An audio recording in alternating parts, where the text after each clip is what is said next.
Secara konsep, kepemimpinan transformasional memang terdengar sederhana. Namun, seperti apa contoh praktek kepemimpinan transformasional dalam Merdeka Belajar?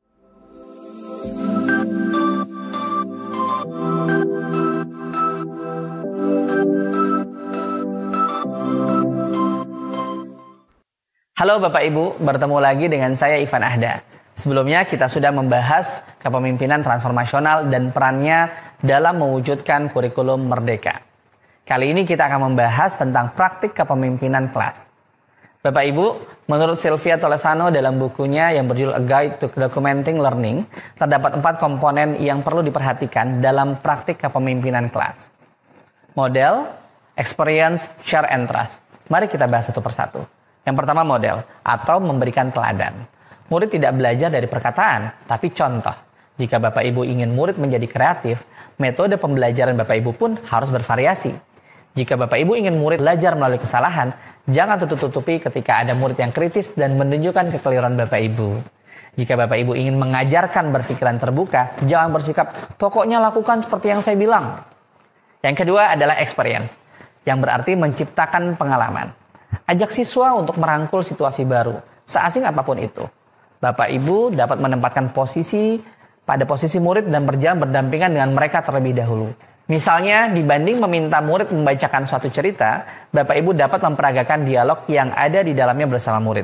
Niscaya murid merasa dirangkul dan dipahami oleh Bapak Ibu sebagai pemimpin dalam kelas, sehingga pembelajaran menjadi pengalaman yang bermakna.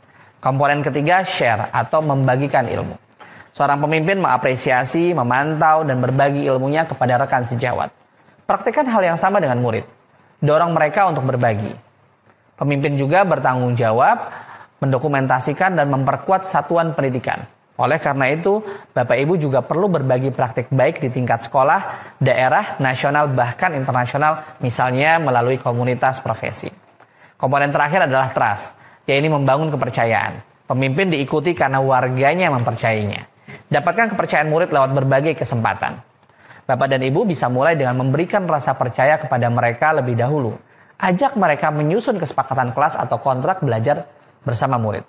Mengutamakan musyawarah mufakat dalam kelas, serta merealisasikan hal-hal yang Bapak Ibu janjikan kepada murid.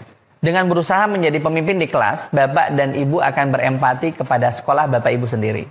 Seperti Bapak dan Ibu mentransformasi pembelajaran di kelas, kepala sekolah dan timnya juga mungkin berusaha mentransformasi sekolah menjadi lingkungan yang merdeka belajar.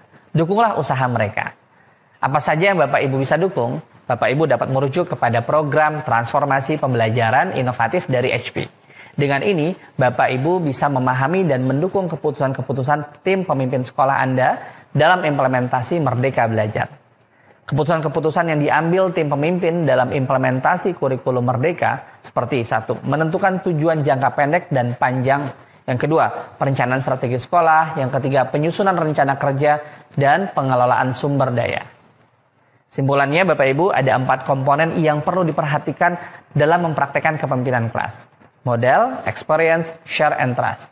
Supaya Bapak Ibu bisa mempraktekkan kepemimpinan dalam konteks yang lebih luas dari ruang kelas, Bapak Ibu dapat mempelajari lebih lanjut transformasi pembelajaran inovatif. Bapak, Ibu, demikian kiat-kiat yang dapat dilakukan untuk mengajar melalui kepemimpinan kelas. Selamat mempraktikkan.